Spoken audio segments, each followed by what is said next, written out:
오늘 우리에게 주시는 거룩한 말씀은 구약성경 이사야 43장 16절로 21절 말씀입니다.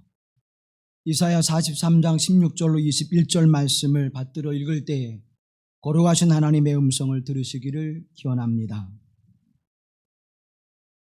나 여호와가 이같이 말하노라. 바다 가운데의 길을 큰 물 가운데에 지름길을 내고 병거와 말과 군대 용사를 이끌어내어 그들이 일시에 엎드려져 일어나지 못하고 소멸하기를 꺼져가는 등불 같게 하였느니라. 너희는 이전 일을 기억하지 말며 옛날 일을 생각하지 말라. 보라, 내가 새 일을 행하리니 이제 나타낼 것이라. 너희가 그것을 알지 못하겠느냐? 반드시 내가 광야의 길을 사막에 강을 내리니 장차 들짐승 곧 승냥이와 타조도 나를 존경할 것은 내가 광야의 물을 사막의 강들을 내어 내 백성 내가 택한 자에게 마시게 할 것임이라. 이 백성은 내가 나를 위하여 지었나니 나를 찬송하게 하려 함이니라. 이는 하나님의 말씀입니다.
우리 주 예수 그리스도의 은혜와 평강이 우리 가운데 함께 하시기를 빕니다.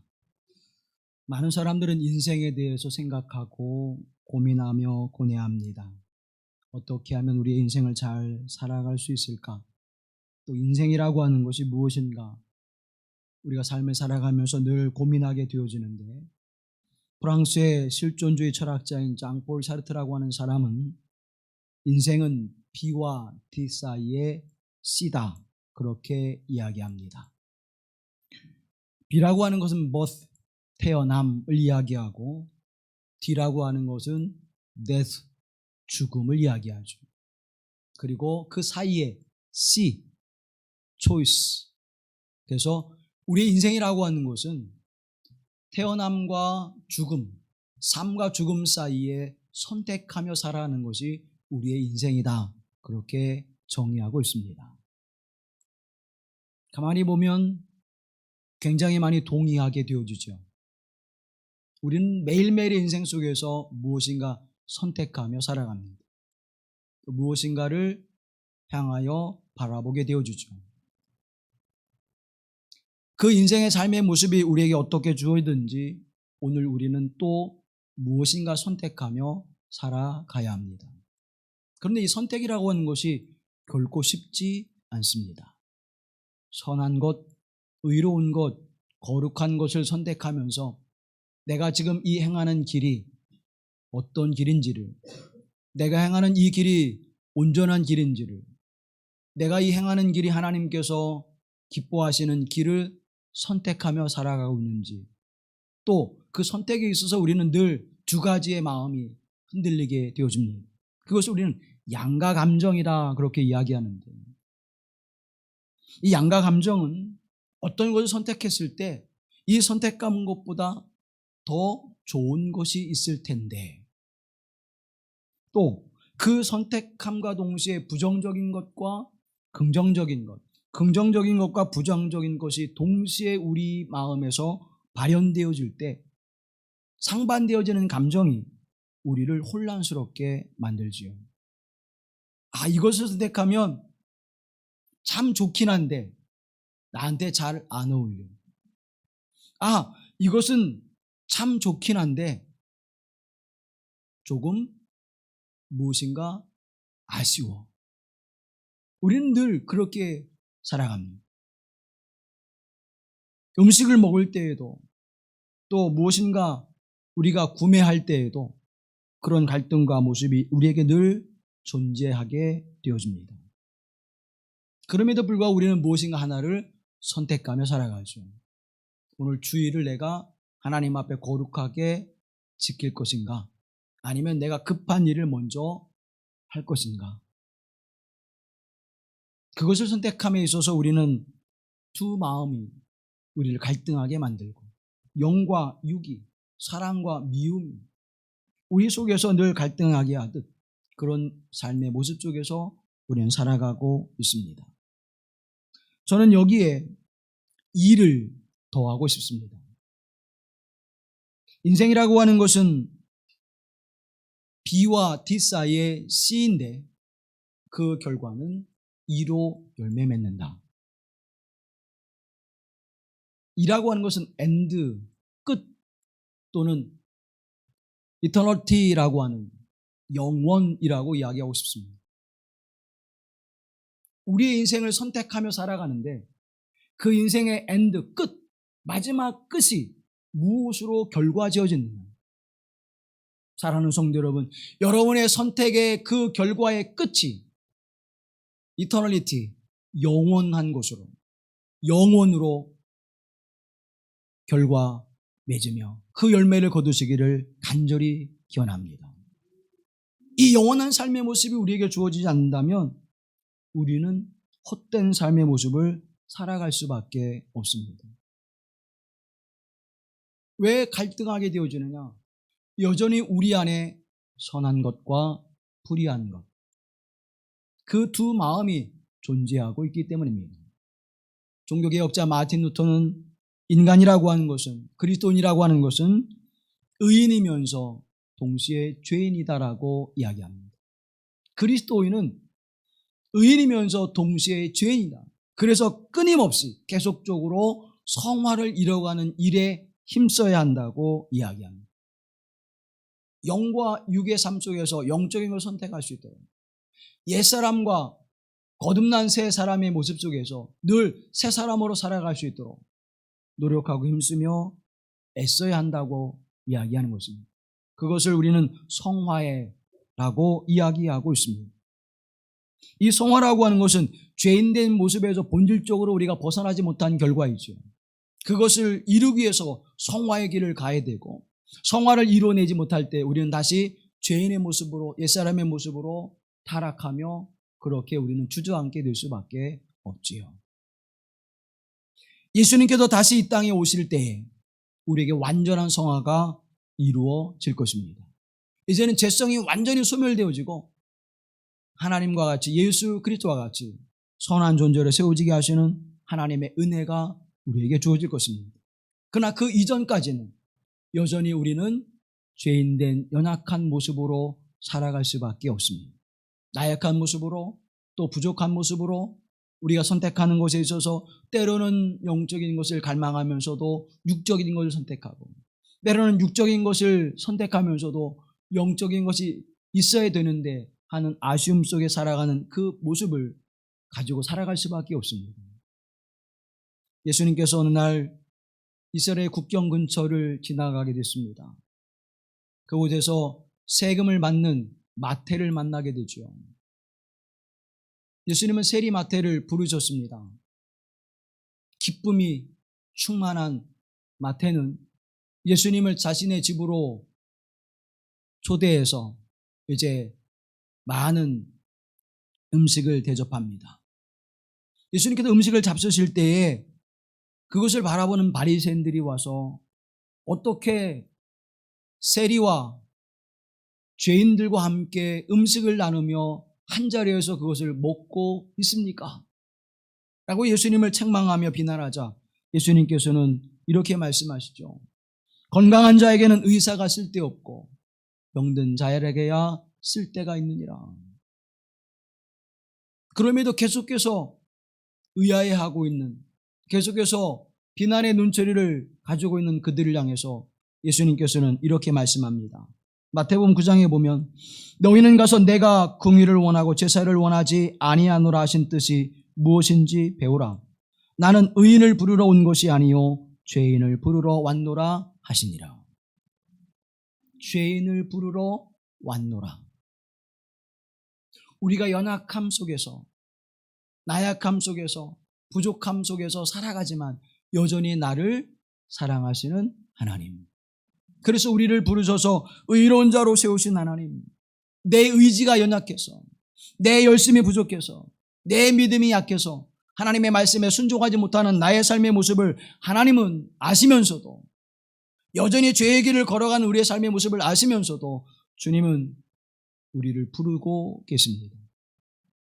우리를 의롭다 여겨주시는 하나님, 그 사랑과 그 은혜는 변함이 없으심을 우리에게 말씀해 주고 있습니다. 그러면서 나와 함께 길을 가자, 나와 함께 하나님의 길을 가자, 나와 함께 하늘 길을 가자, 그렇게 우리를 초청하고 부르고 계시다고 하는 사실을 우리는 늘 기억하고 마음에 새겨야 될 줄로 믿습니다.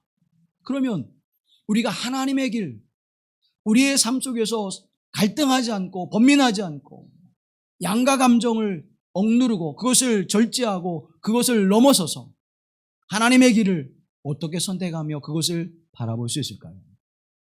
길을 가는 사람은 길에 목적이 있어야 됩니다. 방황하지 않고 멈춰서지 않고 쭈뼛쭈뼛거리지 않고 멈칫거리지 않기 위해서는 분명한 길을 가는 목적이 있어야 합니다. 그 목적을 가지고 길을 갈 때에 방황하지 않습니다. 그 길 향해서 두벅두벅 담대하게 나가게 되어주죠. 그런데 가는 길이 목적이 없어요. 가는 길이 어느 방향인지를 알지 못해요. 그러면 어떻습니까? 가다가 멈춰서고 가다가 또 이 길이 맞는지 아닌지 고민하게 되어주고 번민하게 되어주죠. 사랑하는 성도 여러분, 하나님의 길, 나를 부르시는 하늘길, 그것을 분명히 알고 나갈 때 우리는 어떠한 고뇌와 번민이 없이 당당하게 뚜벅뚜벅 믿음에 서서 그 길을 갈 줄로 믿습니다. 그러면 하늘 길을 우리가 어떻게 해요? 볼 수 있어야 돼요. 하나님의 길이 어떤지를 우리가 알아야 합니다. 그러기 위해서는 어떻게 해야 됩니까? 먼저 우리는 하나님 앞에 부르짖어 기도해야 합니다. 기도하는 사람에게 하나님의 길이 보여집니다. 기도하는 사람에게 하나님의 뜻이 무엇인지를 깨닫게 하시고 알게 하십니다. 그래서 예레미야 33장 말씀을 바라보면 너는 내게 부르짖으라 내가 내게 응답하겠고 내가 알지 못하는 크고 은밀한 일을 내게 보이리라. 크고 은밀한 일을 내게 보이리라. 그게 뭐예요? 하나님의 뜻, 하나님의 섭리, 하나님의 역사, 하나님의 길을 너에게 보여 밝히 알게 하시리라. 그래서 우리가 믿음으로 걸어갈 때 하나님 앞에 부르짖며 기도할 때 그 은혜의 길을 걸어갈 수 있는 것입니다. 그런데 기도하는 거 다 알지요. 믿음의 사람들, 교회를 다니는 사람들은 기도 중요하지. 기도보다 중요한 게 없지. 그런데 어떻게 우리 기도합니까? 우리가 기도할 때 그 기도의 확신과 믿음이 없는 것은 하나님 앞에 구체적인 기도가 없기 때문입니다. 두리뭉실한 기도를 드리기 때문에 우리에게 다가오지 않아요. 내 삶에 그것이 영향이 없는 거예요. 하나님, 오늘도 생명을 주셔서 감사합니다. 두루두루 감사하게 하시고 범사에 감사하게 살아가게 하옵소서. 근데 그 두루두루가 뭔지를, 그죠? 그냥 범사에 감사합니다. 범사에 감사하죠. 근데 구체적으로 뭐가 감사한 거예요? 내가 호흡할 수 있게 하심을 감사합니다. 이 코로나 위기 속에서 하나님 건강으로 지켜주심을 감사합니다. 오늘도 누구에게인가 선한 영적인 영향력을 끼칠 수 있는 삶을 살아가게 하옵소서. 내가 오늘 누구를 만납니다. 하나님 그를 만날 때 하나님의 생각과 하나님의 뜻이 내 생각 가운데 충만해져서 그와 함께 행하는 모든 일이 하나님의 선함을 드러내게 하옵소서. 또 하나님, 내가 이러한 일로 그를 만나게 되어지는데 내가 생각하는 것과 그가 말하는 것과 맞지 않을 때 하나님 서로 상처가 되지 않고 그걸 잘 조율할 수 있도록 지혜를 주시옵소서. 구체적으로 기도해야 됩니다. 구체적으로 기도하면 어떤 일이랍니까? 그 구체적인 일의 열매들이 보여집니다. 그래서 우리는 그 구체적인 일을 통해서 하나님이 실제적으로 우리를 향해서 어떻게 그림을 그려가고 계신지를, 나의 인생을 통해서 하나님 어떠한 일을 이루시는지를 우리가 알게 되어지고 하나하나 감사하게 되어지고 또 우리가 모자른 것에 대해서는 하나님의 도우심과 그 은혜를 간구하게 되어진다고 하는 사실입니다.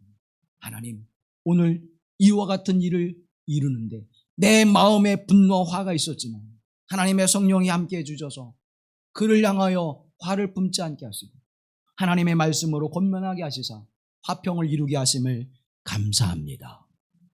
감사합니다. 사랑하는 성도 여러분, 절박한 심령과 간절한 마음으로 하나님 앞에 기도할 때 하나님은 들응답하실 줄로 믿습니다. 한나의 기도를 아시잖아요. 여인으로서 가장 수치스러운 삶의 모습을 살아가고 있습니다. 사랑받고 있지만 생산하지 못하여 대를 끊을 수밖에 없는, 그래서 또 하나의 여인을 들여서 이제 그 대를 이으게 했는데 그 여인이 나를 업신여기고 멸시하고 천대합니다. 그러한 고통 속에서 한나는 하나님 앞에 기도합니다. 처음에는 울부짖으며 기도했겠지요. 눈물을 흘리며 하나님 앞에 간절히 기도하죠. 그런데 그 마음의 간절함과 절박함이 이제는 말조차도 나오지 않고 입술만 움직이는 그 모습으로 하나님 앞에 기도합니다. 간절함과 절박함이 한나의 기도 속에서, 한나의 삶의 모습 속에서 하나님은 들어 응답하시고 그에게 사무엘을 주시고 이후에도 하나님께서 아들을 허락하신 줄로 믿습니다. 간절함과 절박함이 하나님께서 주시는 그 거룩한 역사와 길을 열어주시는 것입니다. 하나님의 생각이 무엇인지, 하나님의 뜻이 무엇인지, 하나님의 섭리하심이 무엇인지를 밝히 알게 하셔서 당당하게 내가 머뭇거리지 않고 그 길을 선택하여 갈 수 있도록 하나님께서 길을 열어주신다는 사실입니다. 하나님의 길은 기도하는 사람에게 거룩한 하나님의 은총으로 힘입게 하셔서 영적인 눈을 뜨게 하시고 그 길을 밝히 보게 하시는 것입니다. 그래서 기도는 하나님의 길을 보게 하시고 그 길을 걷게 하는 것입니다. 우리는 때때로 인생을 살아가면서 막막함을 경험합니다. 또 답답함을 경험하게 되죠. 하나님, 어떻게 해야 될까요? 하나님, 나로서는 할 수가 없어요. 그래서 인생을 우리는 험한 산을 넘어가는 모습으로 비유하기도 하죠. 한 고비 넘으면 또 한 고비가 우리 앞에 놓여져 있고, 하나의 문제를 해결하면 또 하나의 문제가 있는데, 그 문제는 더 큰 문제가 우리에게 다가와 있을 때 우리는 어떻게 합니까? 우리는 좌절하고 낙심하게 되어집니다. 근데 산을 오르는 것은 그래도 낫지요. 산 봉우리에 올라가면 앞으로 내가 가야 될 길, 저기에 저런 모습이 있구나, 어떻게 미리 볼 수 있게 되죠. 산 아래를 바라보면서 내가 이 길을 걸어왔구나, 한숨을 돌릴 수 있게 되어집니다. 풍광이라도 볼 수 있는 여유가 또 생기기도 하지요. 그런데 사랑하는 여러분, 우리가 광야의 길을 걷고 있다고 생각해 보십시다. 사막의 길을 걷고 있다고 생각해 보십시다. 우리 인생의 길이 광야의 길이요, 우리 인생의 길이 사막의 길이라면 다 거기가 거긴 것 같은 그 인생의 모습을 끊임없이 지친 우리의 몸을 이끌고 한 걸음 한 걸음 걸어가야 됩니다. 길도 없어요. 보이지 않아요. 그래도 산은 봉우리 그 형상을 따라서 내가 가야 될 방향이 저기구나, 그것을 알 수가 있습니다. 깊은 골짜기에 들어가실지라도 다시 산 등성에 올라가면 가야 될 길이 보여요. 그런데 광야는요, 사막은요, 이정표를 삼을 곳이 없습니다. 어떠한 모습도 우리에게 보이지 않아요. 이정표를 삼고 갔더니 뭐예요? 거기가 다시 다 사라져버려. 광풍이 일고 바람이 불어서 모래먼지가 날리고 흙이 쌓여져 버리면 보이던 길도 금방 사라져 버립니다. 그때 필요한 것이 무엇일까요? 지도가 필요할까요? 변하지 않고 그대로 있는 곳이라면 지도가 필요하겠죠. 뭔가 이정표가 되어지는 것들이 있다면 지도가 유용하겠죠. 그런데 그것이 수시각각으로 변화되어지면 지도도 아무런 소용이 없습니다. 거기에는 무엇이 필요한가 하면 나침반이 필요합니다. 일정하게 한 곳을 가르쳐주는 나침반이 있어서 내가 어느 길로 가야 내가 원하는 길을 갈 수 있구나 라고 하는 사실을 알게 되어집니다. 우리 인생의 나침반, 신앙의 나침반은 무엇입니까? 그것은 하나님의 말씀입니다. 하나님의 말씀이 여러분의 광야 같은 인생 속에서도 내가 가야 될 길을, 하나님의 길을 당당하게 걷게 하시는, 힘차게 내딛게 하시는 은혜가 함께 할 줄로 믿습니다. 그래서 히브리어로 이 광야라고 하는 것은 미드바르라고 합니다. 하나님의 말씀, 그 말씀은 나바르 그래요. 미드바르, 나바르, 여러분 언뜻 들으면 어때요? 비슷한 거 같죠? 어원이 같습니다. 광야와 말씀의 어원이 같아요. 다시 말하면 광야의 인생을 살아갈 때 하나님의 말씀이 그 광야에서 뭐가 되어진다? 이정표가 된다는 것이에요. 길라잡이가 된다는 것이에요.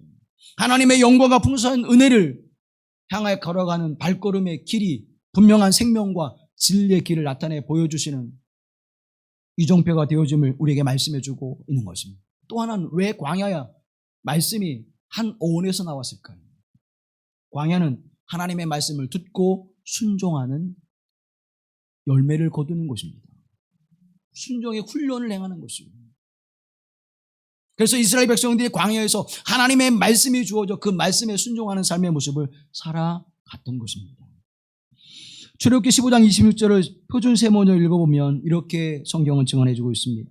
너희가 주 너희 하나님인 나의 말을 잘 듣고 내가 보기에 옳은 일을 하며 나의 명령에 순종하고 나의 규례를 모두 지키면 내가 이집트 사람에게 내린 어떤 질병도 너에게는 내리지 않을 것이다. 나는 주 곧 너희를 치료하는 하나님이다. 아멘.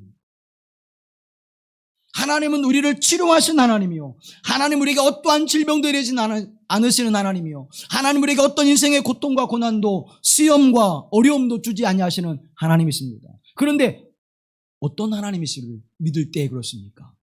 주 너희 하나님인 나의 말을 잘 듣고. 여기에 방점이 찍혀있는 거예요. 사랑하는 성도 여러분, 하나님의 말씀을 잘 듣고 순종할 때 시시각각으로 변하는 삶의 모습 속에도 우리가 흔들리지 않고 방황하지 않고 당황하지 않고 하나님의 거룩한 길을 걸어갈 수 있는 것입니다. 하나님이 우리와 동행해 주시기 때문입니다. 그래, 나만 따라와.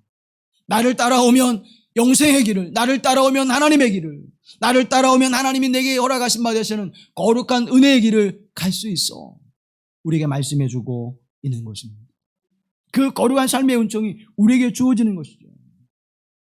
그래서 믿음으로 하나님의 말씀을 따라 순종하는 길을 걷게 하실 때에 하나님의 영광이 우리 가운데 임하게 하시는 것입니다. 그런데 이 본문의 말씀을 오늘을 보게 되어지면 현재 진행형으로 되어져 있습니다.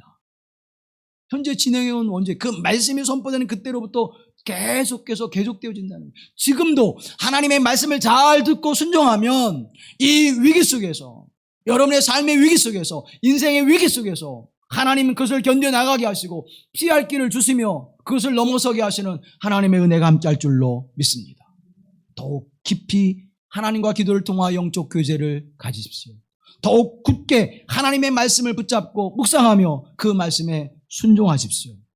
그러면 하나님께서 우리의 인생의 어려움과 고난과 답답함과 견딜 수 없는 상황 속에서도 분명히 가야 될 길을 밝히 보여주시고 그 길을 열어주시는 하나님의 은혜가 함께할 줄로 믿습니다. 그리고 길을 떠납니다. 그러면 그 길을 떠날 때 하나님께서 우리에게 몇 가지 주의할 사항들을 말씀해주고 있는데 16절 10절 말씀해 보면 나 여호와가 이같이 말하노라 바다 가운데 길을 큰 물 가운데 지름길을 내고 병거와 말과 군대 용사를 이끌어내어 그들이 일시에 엎드려져 일어나지 못하고 소멸하기까지를 꺼져가는 등불 같게 하였느니라고 말씀합니다. 자, 길을 떠났어요. 애굽에서 길을 떠났습니다. 그런데 그 길 위에 무엇이 놓여져 있습니까? 홍해라고 하는 것이 놓여져 있습니다. 뒤에는 애굽의 군대가 기병을 앞세우고 달려옵니다. 그때 하나님께서는 불기둥으로 그들을 막으시고 구름기둥으로 그들을 안내하십니다.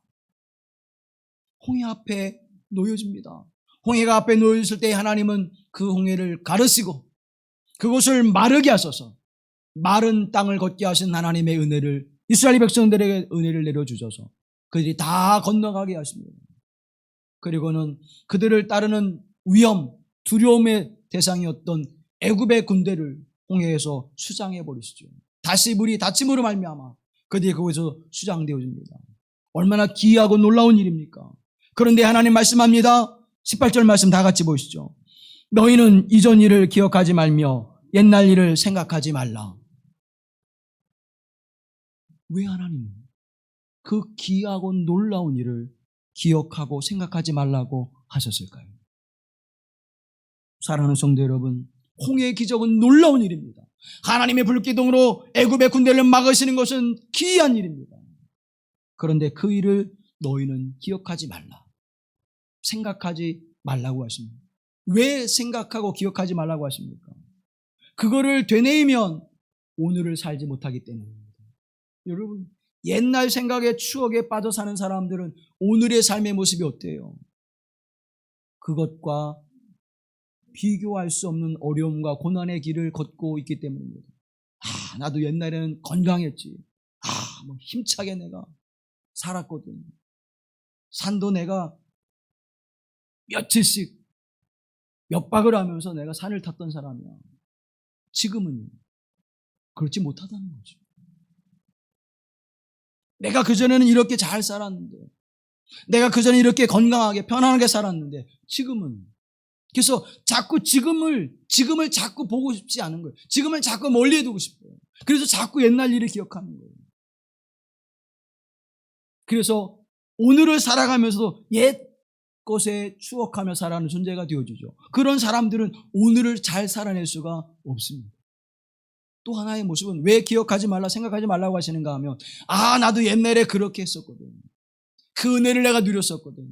어떻게 돼요? 사람이 옛 일의 일들을 기억하게 되어지면 옛 기이하고 놀라운 일들을 기억하게 되어지면 교만하게 되어집니다.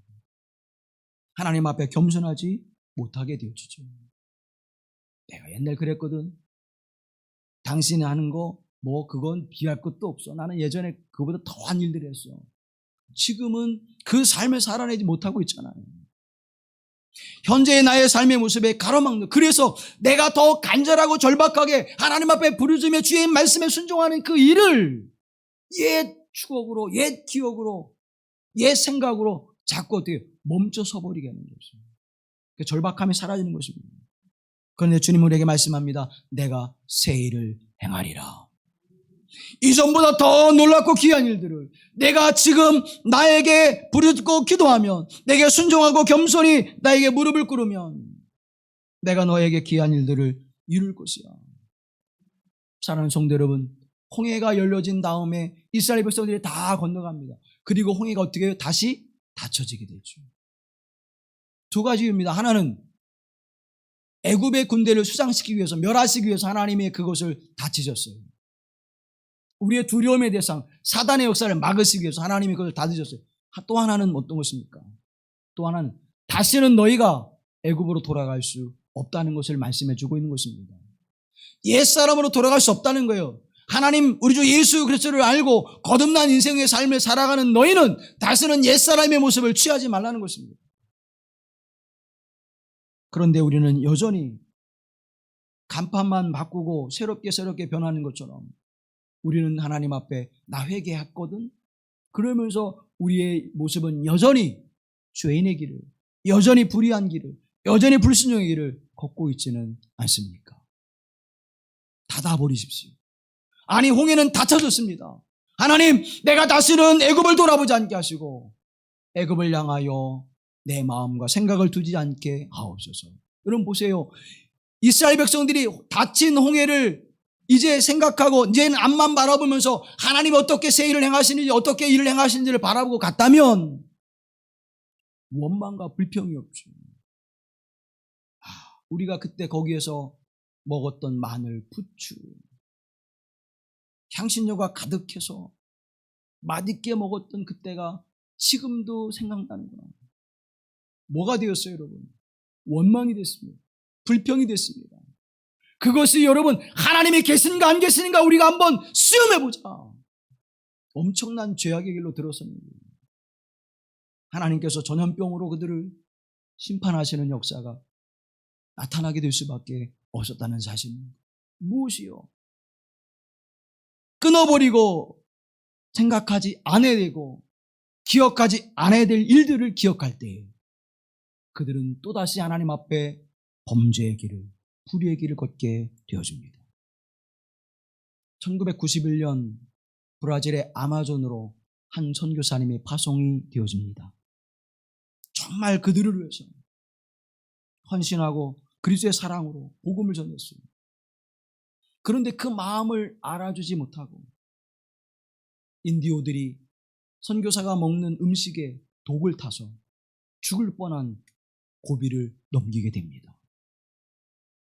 그럼에도 불구하고 끊임없이 그들을 위해서 복음을 전하였죠. 그러다가 2006년에 폐암 판정을 받습니다. 이제 선교사님 다시 브라질 아마존으로 가지 마시고 건강을 챙기세요.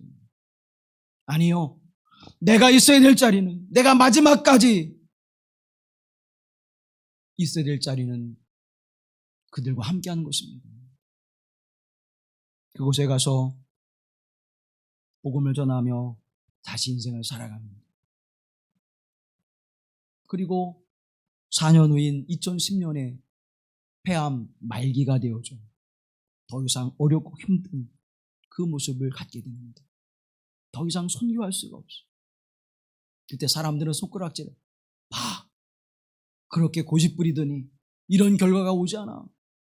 비난하고 업신여기고 조롱하고 많은 사람들이 비아냥거렸습니다. 그리고 그는 2013년 하나님의 부르심을 받습니다. 그는 그렇게 고백합니다. 내 죄성이 그곳에서 벗어버리고 나는 예수 그리스도를 닮아가는 삶을 당당하게 살았습니다. 나는 하늘길을 걸어갑니다. 그분의 말씀을 이제 책으로 펼쳐냈는데 내가 왕 바리새인입니다 라고 하는 책으로 출간이 되어졌습니다. 그 일부에 이런 이야기가 있습니다. 교회에 기도하러 간다고 생각하십니까? 사실 하나님을 회방하고 대적하러 나아가는 것일 수 있습니다. 왜 그렇습니까? 우리는 기도를 하고 손만 모았다 하면 하나님 이것 주세요, 저것 주세요 합니다. 우리가 달라는 이것저것이 하나님을 대적하는 것일 수 있는데도 입만 열었다 하면 내 마음에 드는 그것을 성취하기 위해 달라고 조릅니다. 하나님을 믿는다고 말하면서도, 하나님의 살아계시다고 말하면서도, 전지전능하신 하나님이라고 고백하면서도 그 전지전능하신 하나님이 내 인생과 삶을 모르시는 것처럼 우리가 지금 기도하고 있다는 거예요. 그렇게 하나님 앞에 조르고 있다는 거예요. 바리새인보다 더 바리새인처럼, 왕 바리새인처럼 우리가 살아가고 있다는 거예요. 자신의 생명을 아마존에 있는 인도에게 바쳤던 그 선교사님의 그 삶의 모습이 우리의 삶보다 더 아름답고 위대하지 않습니까? 그럼에도 그분은 고백하기를 나는 왕 바리새인으로 살아갔습니다. 하나님을 찬양하는 입술로 나는 분노의 소리를 더 냈으며, 하나님을 찬양하는 입술로 나는 고함을 지르며, 나는 하나님을 찬양하는 입술로 흉보고 비난하며 조롱했습니다. 사랑하는 여러분, 가식으로 뒤덮인 인생의 모습이 깨트려지고 이제 하나님 앞에 죄인을 부르시는 예수 그리스도 앞에 나오십시오. 그 주님이 우리를 회복시켜 주실 것입니다. 주님은 우리에게 말씀합니다. 너희는 이전 일을 기억하지 말며 옛날 일을 생각하지 말라. 너는 하나님 앞에 새로운 존재가 되었다라고 말씀하고 있는 것입니다. 너는 거듭난 존재가 되었다고 우리에게 말씀해 주고 있는 것입니다. 옛사람의 모습, 불의한 삶의 모습, 순종치 않는 삶의 모습, 하나님 앞에 죄악을 행하는 그 모습을 이제는 끊어져 버리고 예수 그리스도 안에서 새로운 존재가 되었음을 우리에게 말씀해 주고 있습니다. 문화신학자인 폴 틀리라고 하는 사람은 인간 내 삶의 모습을 이야기하면서 그리스도인의 실존이 무엇이냐? 그리스도인의 실존이라고 하는 것은 거듭난 삶의 모습이라고 하는 것, 새로운 존재라고 하는 것은 바로 예수 그리스도로 구현되어지는 존재를 새로운 존재라고 이야기한다고 말씀하고 있습니다. 새로운 존재가 뭐냐? 그리스도의 삶을, 예수 그리스도의 삶을 구현해내는 존재라는 거예요. 여러분의 삶 속에서 예수 그리스도를 실현해내는, 예수 그리스도의 삶의 모습을 구현해내는 삶을 살아가시를 간절히 기원합니다. 그와 같은 사람은 무엇을 바라봐요? 궁극적인 관심을 가지고 살아갑니다. 볼트이는 철학자이기 때문에 궁극적 관심이라고 하는 철학적 용어를 쓰고 있지만 그 궁극적 관심은 하나님을 지칭하는 것입니다. 거듭난 존재, 새로운 존재는 무엇을 바라보느냐? 하나님에게만 관심하는, 오직 하나님께만 관심하는 것입니다. 나를 구원하신 하나님, 주 예수 그리스도를 믿으라. 그리하면 너와 내 집이 구원을 얻으리라. 그 구원을 주신 예수 그리스도에게만 집중하는 거예요. 사랑하는 성도 여러분, 옛 일을 추억하면서, 옛 일을 생각하면서 오늘의 삶의 모습을 그냥 그렇게 흘려보내지 마시고 오늘을 살아가는 나 인생 가운데서 나를 새롭게 하신 하나님, 그 하나님 앞에 모든 관심과 우리의 모든 삶을 집중해서 그 하나님이 나에게 어떻게 역사하시는지, 어떠한 일을 이루시고 새 일을 이루신 하나님의 역사가 어떻게 내게 펼쳐지는지를 바라보며 기대와 소망 가운데 살아가는 인생이 되어질 간절히 소망합니다. 이사야 43장의 말씀을 바라보면 나 곧 나는 나를 위하여 내 허물을 도말하는 자니 내 죄를 기억하지 아니하리라. 내 죄와 내 허물을 어떻게 해요? 도말하시고 기억하지 아니하신다고 말씀해 주고 있습니다. 내가 예전에는 이런 일을 하나님 앞에 했는데, 내가 예전에는 이렇게 하나님 앞에 불순종하고 불의한 일을 했는데, 오늘 우리에게 사단은 뭐라고 속삭입니까? 야, 너 그때 일을 기억해봐. 너 여전히 불순종하는 삶의 모습을 살아가잖아. 너 여전히 믿음 없는 길을 걸어가고 있잖아. 우리를 어떻게 해요? 죄책감과 절망과 좌절을 자꾸 가져오게 불러일으켜요.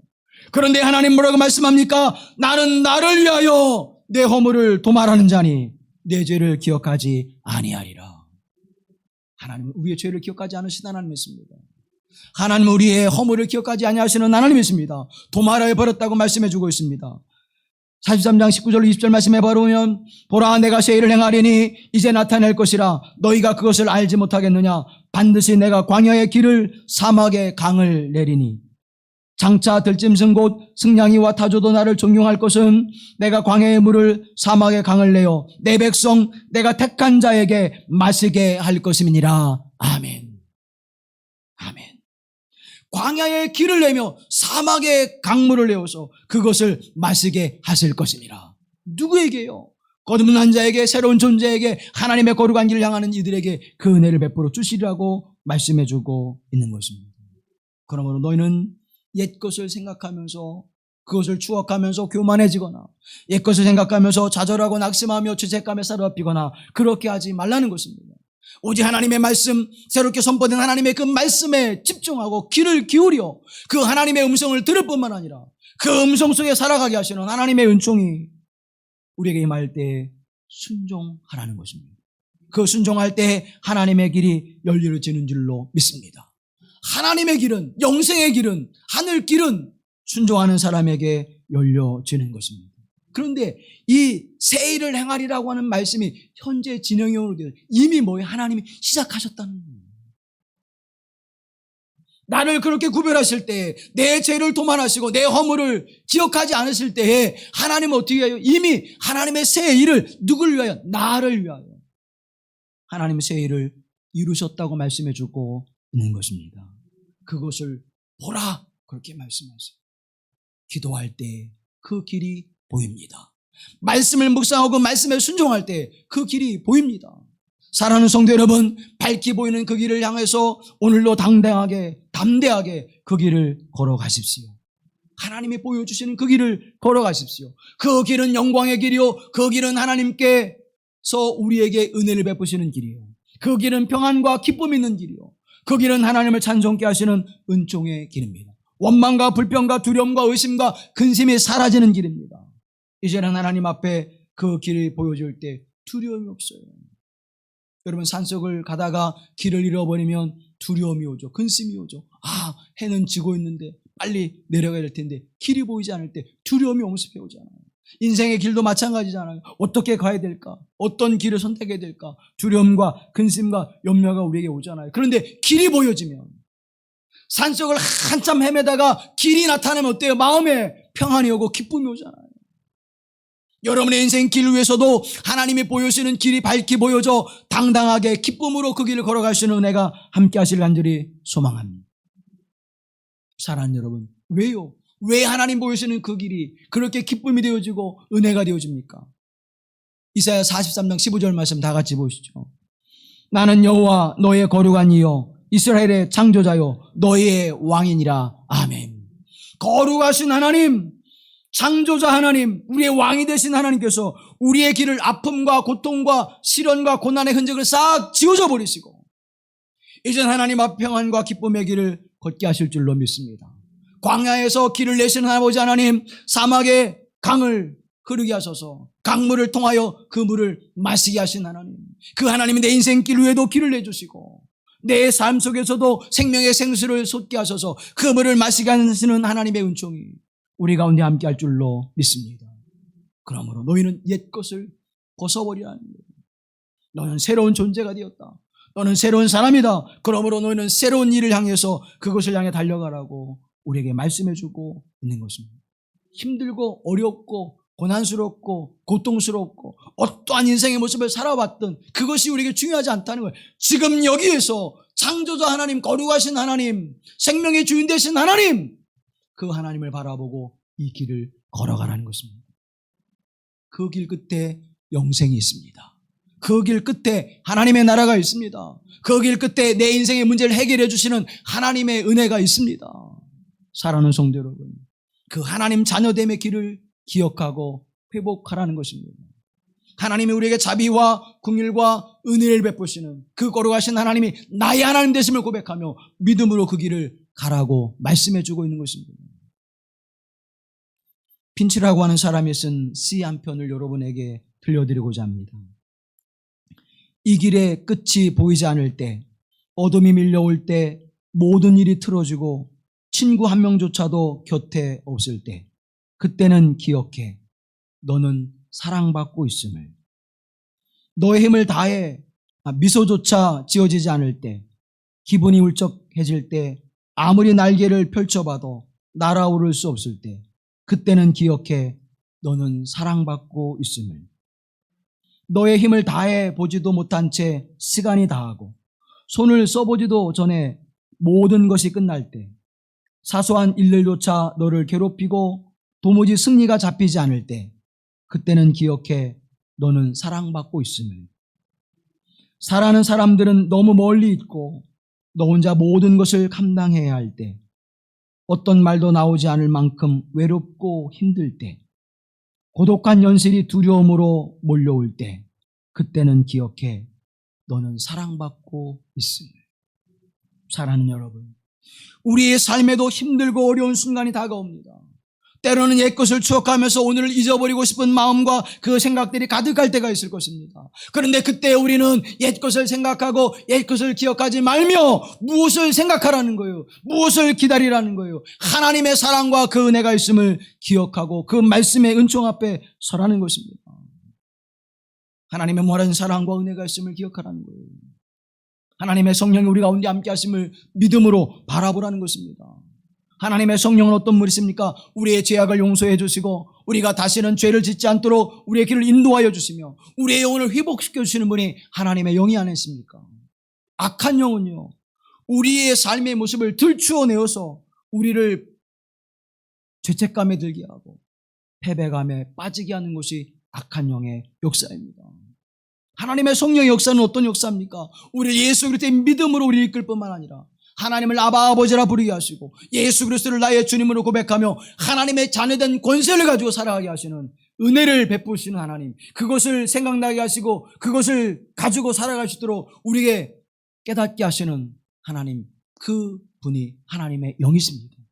그러나 어둠의 영은 어떻습니까? 내가 하나님의 자녀 맞아. 그렇다면 그렇게 살면 안 되지. 넌 죄의 종으로 살아가고 있잖아. 우리를 자꾸 죄책감과 패배감에 살아왔듯이 너는 죄의 종이 맞아. 그래, 너는 죄의 종이 맞아. 그렇게 우리를 향해서 절망감 속으로 우리를 빠뜨리게 하는 것이 악한 영의 역사라는 사실입니다. 사랑하는 성도 여러분, 우리에게 밝히 길을 보여주시고 당당하게 우리의 삶의 모습을 살아가게 하신 하나님의 은총이 우리 가운데 함께함을 믿으십시오. 그리고 그 믿음의 길을 당당하게 하나님과 우리 주 예수 그리스도의 은총과 하나님의 성령과 더불어 걸어가십시오. 주님은 우리에게 이렇게 말씀합니다. 이사야 43장 21절 함께합니다. 이 백성은 내가 나를 위하여 지었나니 나를 찬송하게 하려 함이니라. 아멘. 내가 이 백성을 지었다는 거예요. 누구를 위하여? 하나님을 위하여. 무엇을 위해서? 하나님을 찬송하게 하시기 위해서. 그럼 우리의 길이 어떻습니까? 우리의 길을 걸어갈 때 하나님 앞에 은혜를, 이 길이 분명하게 보일 때, 이 길이 어려움과 고난 속에서도 내가 견뎌나가게 하실 때 하나님은 우리에게 뭐예요? 찬송을 주시잖아요. 감사의 찬송을 주시잖아요.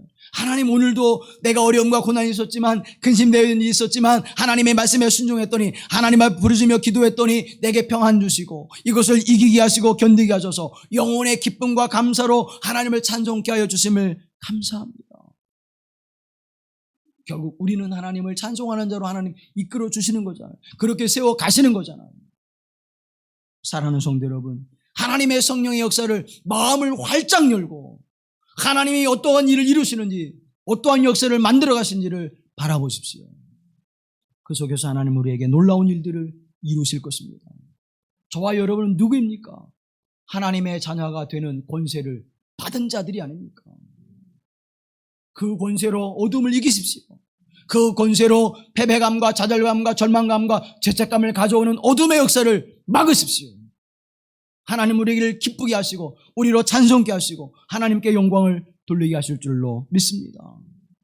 서두에서 장폴 사르트의 이야기를 했습니다. B와 D 사이에서 C의 인생을 살아가는 것이 우리의 인생이다. 태어남과 죽음, 그 사이에서 선택하는 것이 우리인데 우리의 올바른 선택은 무엇입니까? 우리의 올바른 선택은 예수 그리스도입니다.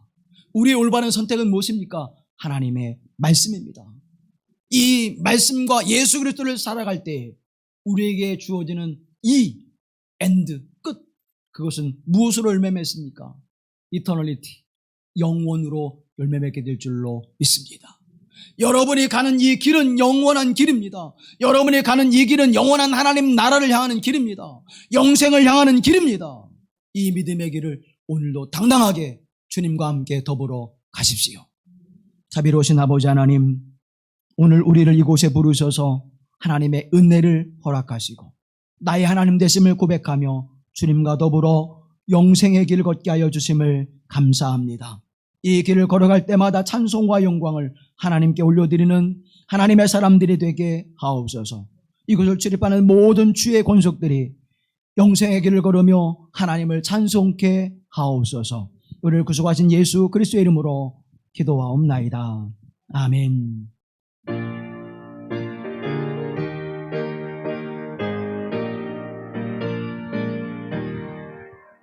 좀 즐거운 노래를 늘 높이 불러서 이 세상 살인 동안 주 찬양하겠네.